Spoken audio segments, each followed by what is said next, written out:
Queridos irmãos, queridas irmãs, eu quero saudá-los nesta hora com as seguintes palavras: o nosso socorro e a nossa esperança estão no Senhor, que fez o céu e a terra, que mantém a sua fidelidade para sempre e nunca desampara as obras de suas mãos. Em nome desse Deus, eu vos saúdo, graça e paz a todos vocês da parte do Pai, da parte de Jesus Cristo, o Filho, e da parte do Espírito Santo, o Consolador. Amém. Nesta última quinta-feira, dia 21 de maio, a Igreja Cristã celebrou a Ascensão do Senhor. E eu gostaria de ler este texto do Evangelho de Lucas, no capítulo 24, do versículo 44 ao versículo 53, que relata exatamente este fato. Diz assim a palavra do Senhor: A seguir, Jesus lhes disse: São estas as palavras que eu vos falei, estando ainda convosco. Importava que se cumprisse tudo o que de mim está escrito na lei de Moisés, nos profetas e nos salmos. Então lhes abriu o entendimento para compreenderem as Escrituras e lhes disse: Assim está escrito que o Cristo havia de padecer e ressuscitar dentre os mortos ao terceiro dia, e que em seu nome se pregasse o arrependimento para a remissão dos pecados a todas as nações, começando por Jerusalém.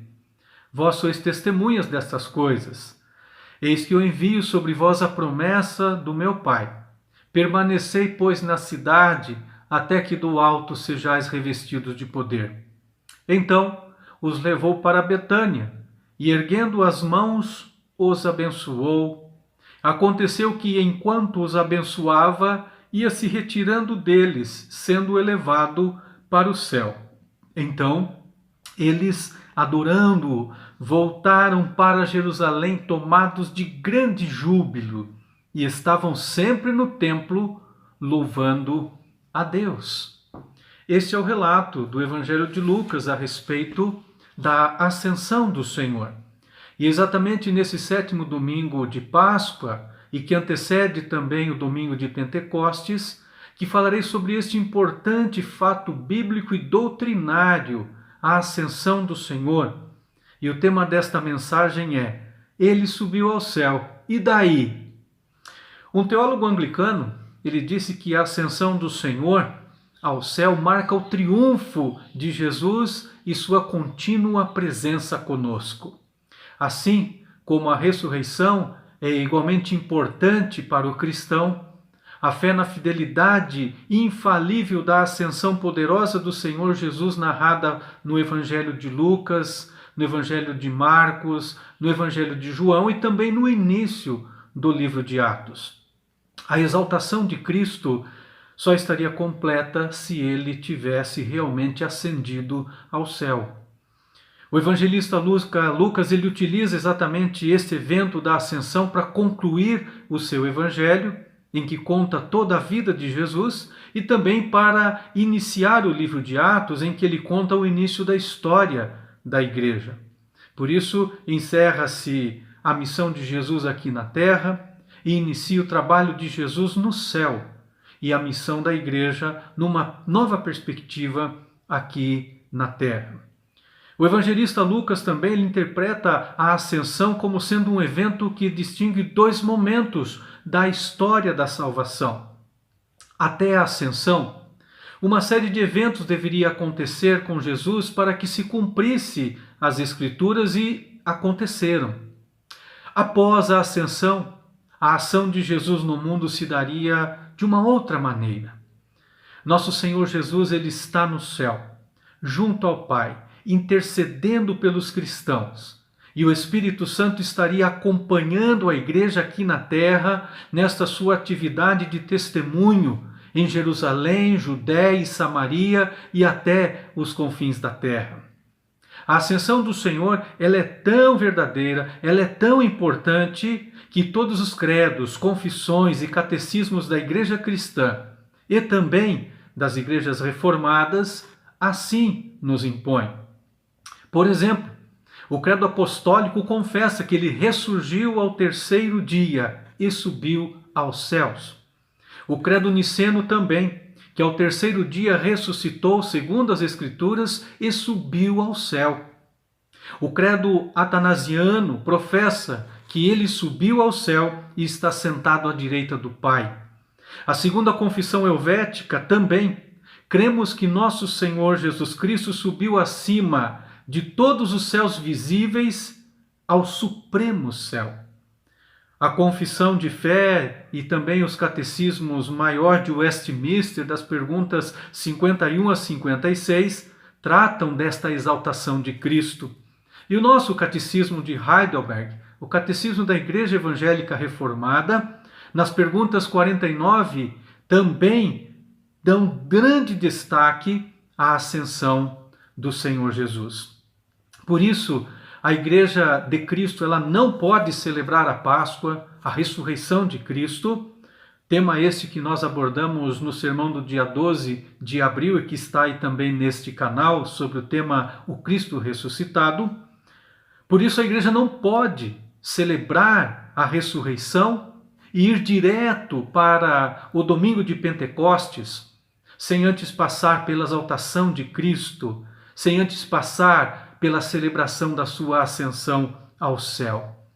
São de Jesus as palavras mais confortadoras a respeito disso e que nós lemos lá no Evangelho de João, no capítulo 14, do versículo 2 ao versículo 3, quando ele diz assim: não se turbe o vosso coração. Credes em Deus, crede também em mim. Na casa de meu Pai há muitas moradas, se não fosse assim eu vou-lo teria dito. Vou preparar-vos lugar, e quando eu for e preparar lugar, virei outra vez e vos levarei para mim mesmo, para que onde eu estiver, estejais vós também. Que palavras maravilhosas do Senhor Jesus, reforçando e garantindo-nos que ele subiu ao céu e que ele está lá e voltará para buscar os seus eleitos. Portanto, decorrente dessa certeza da ascensão do Senhor Jesus, eu quero pontuar 5 verdades. Ele subiu ao céu, e daí? E daí que a primeira verdade é que Cristo recebeu mais glória e honra. Quando Jesus subiu ao céu, ele recebeu glória, honra e autoridade que não tinha enquanto cumpria a sua missão aqui na terra. Antes de sua morte, Jesus mesmo orou: glorifica-me, ó Pai, contigo mesmo, com a glória que eu tive junto de ti antes que houvesse mundo. O apóstolo Paulo, escrevendo aos Filipenses, no capítulo 2, versículo 9, também escreve a respeito disto. Por isso, também Deus o exaltou soberanamente e lhe deu um nome que é sobre todo nome, para que ao nome de Jesus se dobre todo o joelho dos que estão na terra, e nos céus e debaixo da terra, e toda a língua confesse que Jesus Cristo é o Senhor, para a glória de Deus Pai. Ainda o mesmo apóstolo Paulo declarou lá em 1 Timóteo 3,16, e sem dúvida alguma, grande é o mistério da piedade. Deus se manifestou em carne, foi justificado em espírito, visto dos anjos, pregado aos gentios, crido no mundo e recebido na glória. Cristo está agora no céu, e os coros angelicais e nós aqui devemos cantar-lhe louvores, dizendo, como diz o Apocalipse: digno é o Cordeiro que foi morto de receber o poder, a riqueza, a sabedoria, a força, a honra, a glória e louvor. Ele subiu ao céu, e daí? E daí que a segunda verdade é que Cristo assentou-se à destra de Deus. O Antigo Testamento predisse que o Messias se assentaria à direita do Pai, lá no Salmo 110, versículo 1. Disse o Senhor ao meu Senhor: assenta-te à minha direita, até que ponha os teus inimigos por escabelo de teus pés. O apóstolo Paulo, ainda aludindo aí ao Salmo 110, 1, lá em 1 Coríntios 15, 25, diz: quando diz que Cristo reinará até pôr posto todos os seus inimigos sob os seus pés. Essa recepção na presença de Deus e o assentar-se à sua direita são indicações de que a obra da nossa redenção, realizada por Cristo na cruz, pela sua ressurreição, havia se completado. E ainda, que Jesus Cristo recebeu autoridade sobre todo o universo.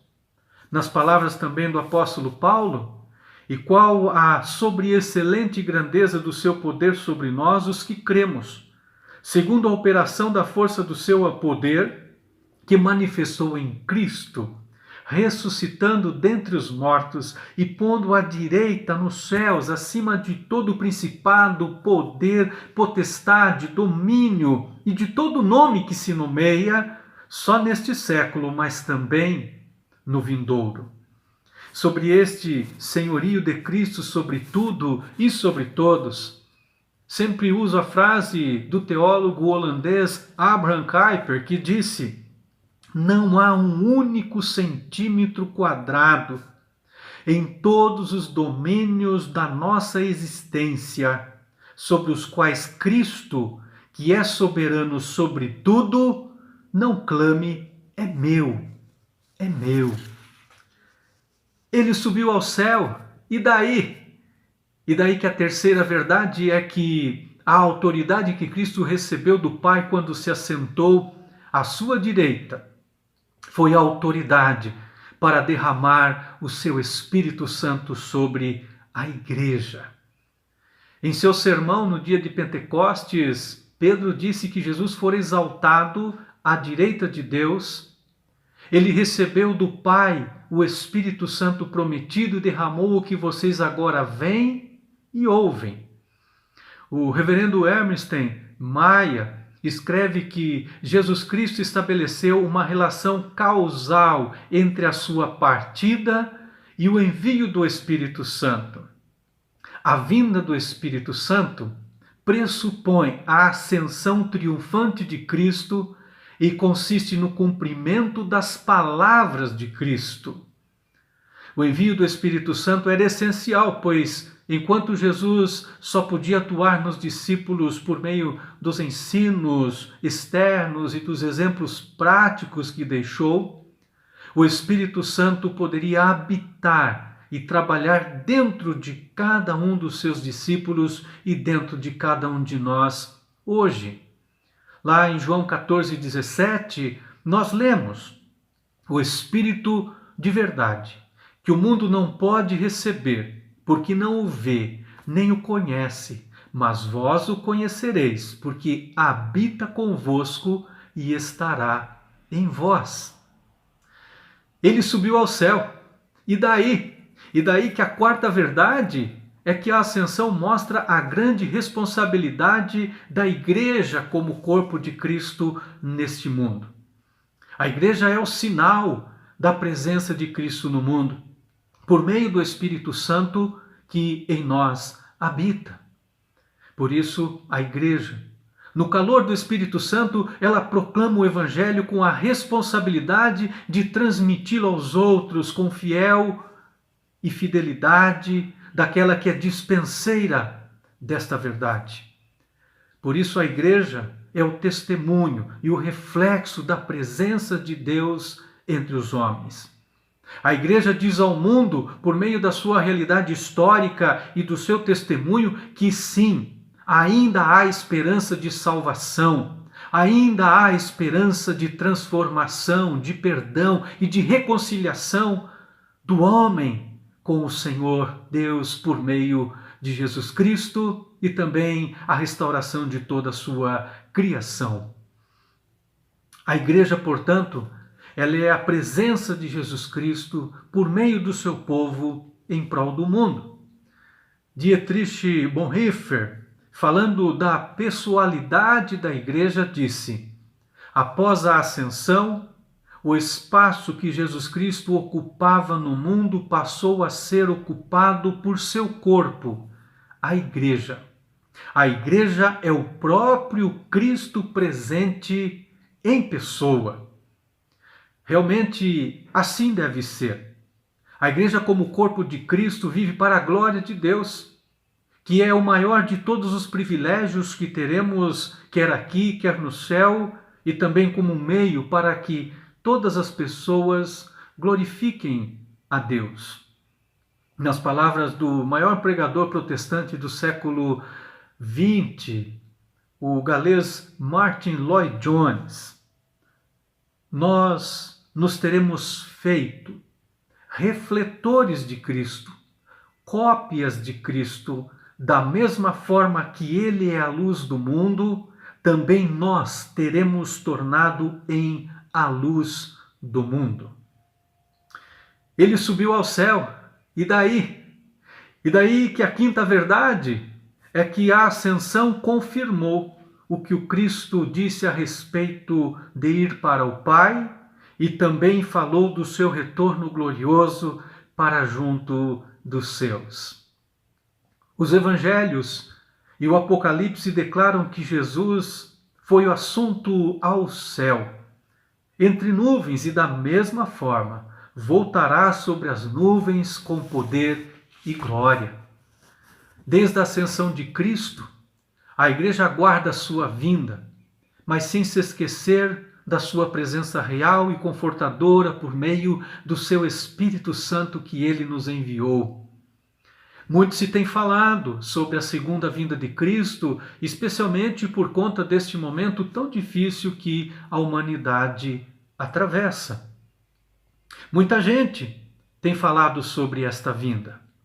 Muita gente não vê a hora de Cristo voltar e pôr fim a todo o sofrimento, toda agonia, toda dor, toda dificuldade que está enfrentando aqui na sua vida diária. Muita gente não vê a hora de que Cristo volte e assim se livrar de todos os seus problemas e de todos os seus males. Mas o Senhor Jesus e as Escrituras são muito claras em suas palavras. Ele voltará, sim, para os seus eleitos, mas ele voltará especialmente para julgar os vivos e os mortos. A sua volta trará alegria para uns e tristeza, muita tristeza para outros. A igreja deve estar preparada para se encontrar com o seu Senhor. Por isso, a ascensão de Jesus garante que o lar definitivo dos seus eleitos será no céu, com Ele, com o Senhor Jesus. A sua ascensão não nos dá uma dúvida. A sua ascensão nos dá a certeza e a segurança inabalável de que também iremos para lá, junto de Jesus, junto de nosso Pai. Por isso lá em João, como lemos há pouco, não se turbe o vosso coração, credes em Deus, crede também em mim. Na casa de meu Pai há muitas moradas, se não fosse assim eu vou-lhe teria dito. Mas vou preparar-vos lugar.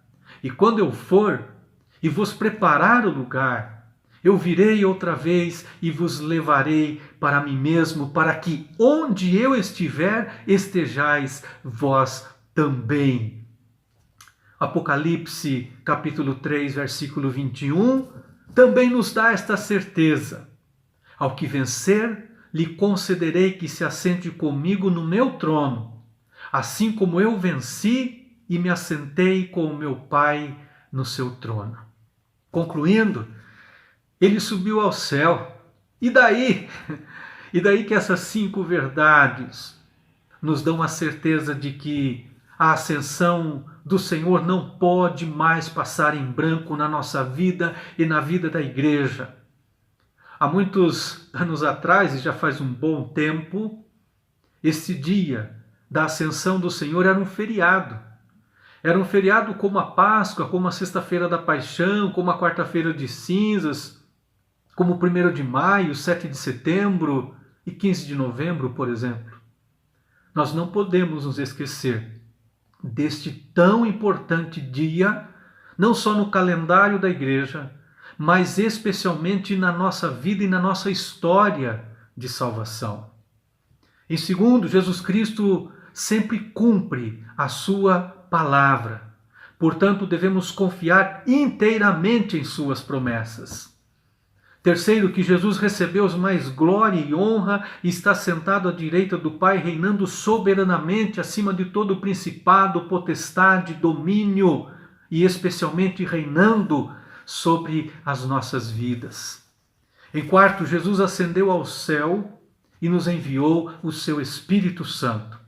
Mas aquele Consolador, o Espírito Santo que o Pai enviará em meu nome, esse vos ensinará todas as coisas e vos fará lembrar de tudo o que eu vos tenho dito, diz o evangelista João. O saudoso reverendo Antônio de Godoy Sobrinho dizia que o Espírito Santo é como um refletor aceso apontando para a cruz de Cristo.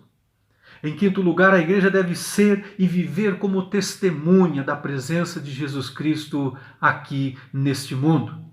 A igreja somos nós. Portanto, a responsabilidade da igreja e que nos foi confiada por Jesus e pelo seu Espírito Santo é nossa.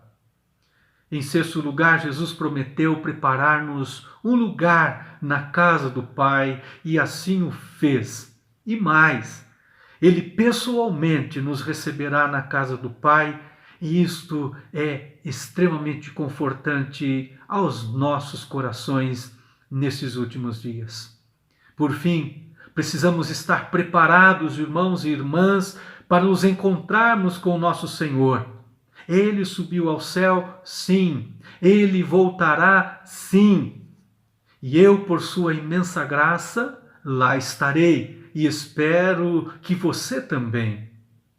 E se você ainda não tem essa certeza, faça isso agora. Confesse e se arrependa dos seus pecados. Confesse que Jesus Cristo veio em carne, que Ele ressuscitou dos mortos, que Ele subiu ao céu e que a partir de hoje Ele é o Senhor da sua vida, de todas as áreas da sua vida, para a glória do Deus Pai, do Deus Filho e do Deus Espírito Santo. Amém. Que assim seja na sua vida e que você celebre a presença e a exaltação de Cristo ao céu e que Ele está presente através do seu Espírito Santo nas nossas vidas, confortando, consolando e dando-nos da sua paz, agora e para todo sempre. Amém.